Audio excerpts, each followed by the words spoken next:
Fala galera, professor Felipe de Biologia. Hoje vamos falar um pouquinho sobre o fitocromo, né? Um pigmento proteico presente nas folhas dos vegetais e que na verdade participa e responde, né, aos fenômenos periódicos de luminosidade para uma planta.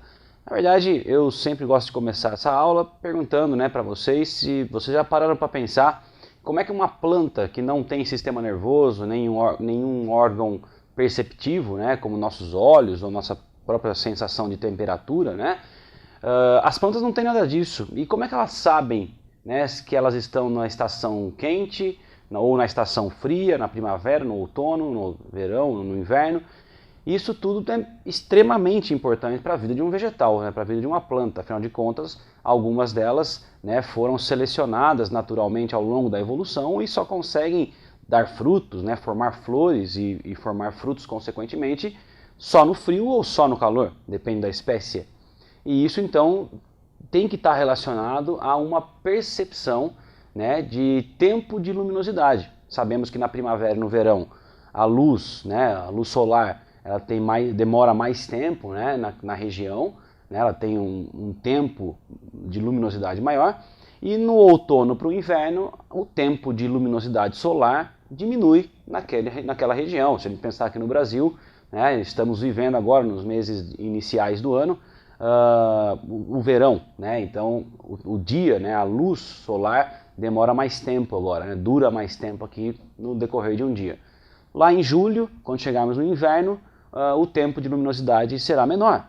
E isso, né, tem que ser percebido também pelas plantas, e quem realiza essa percepção é esse cara, o fitocromo.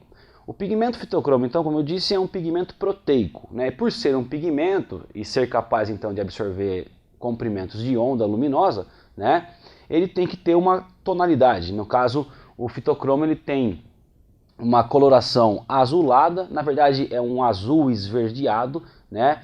E ele então fica presente lá nas folhas, né, junto com a clorofila e tudo mais, e ele tem a capacidade de absorver comprimentos de ondas vermelhos, tá ok? Então um pigmento azulado, azul esverdeado, que absorve comprimentos de ondas vermelhos. Aí é o seguinte, galera, existem então dois tipos de fitocromos que ficam imersos no citoplasma das células das folhas, ok? Que é o fitocromo R, também conhecido como fitocromo inativo, e o fitocromo F, né, conhecido como fitocromo ativo. É interessante observar que essas duas formas dos fitocromos, elas se convertem entre si e se transformam uma na outra dependendo do grau de absorção luminosa. Por exemplo, quando o comprimento de onda vermelho curto, né, por que tem esse nome? Pelo comprimento da onda mesmo, que é de 660 nanômetros. Quando esse comprimento de onda é absorvido, o fitocromo R é convertido ao fitocromo F, portanto passa de inativo para ativo. É importante observar que durante o dia, né, vamos ser mais exatos, durante o dia esse comprimento de onda de 660 nanômetros aqui, vermelho curto, ele é bem mais abundante. Então a gente consegue chegar a uma conclusão que durante o dia, né, presente nas folhas dos vegetais, a gente encontra uma concentração de fitocromo F ativo maior que o fitocromo R. Tudo bem? Não quer dizer que não tem, mas pela quantidade, pela abundância mesmo do vermelho curto, acaba aparecendo mais o fitocromo F. Aí o dia vai entardecendo, né? Ao final da tarde, começo da noite, o comprimento de onda vermelho curto é menos abundante e o vermelho longo agora, 730 nanômetros, acaba por ser mais abundante. E isso faz com que o fitocromo F se converta ao fitocromo R, ou seja, passe do ativo para o inativo. E nesse momento, ao cair da tarde, começo da noite, a concentração de fitocromo R, então, fica maior que a do fitocromo F. Aliás, né, quando anoitece de vez, é importante também sabermos que essa conversão do fitocromo F, do fitocromo F ativo para o fitocromo R inativo, ela acontece espontaneamente à noite. Já que à noite não tem luz, né, não tem comprimento nenhum, vermelho curto nem longo, então a gente sabe, né, foi descoberto na verdade, que o fitocromo F se converte ao R de maneira espontânea. Então fica claro que à noite tem mais R do que F, e durante o dia tem mais F do que R.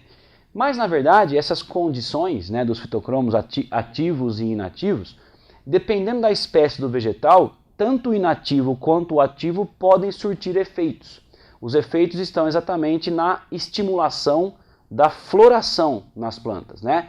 Quando você tem maior ou menor quantidade de algum dos tipos dos fitocromos, as plantas podem ser estimuladas ou não estimuladas a formar flores.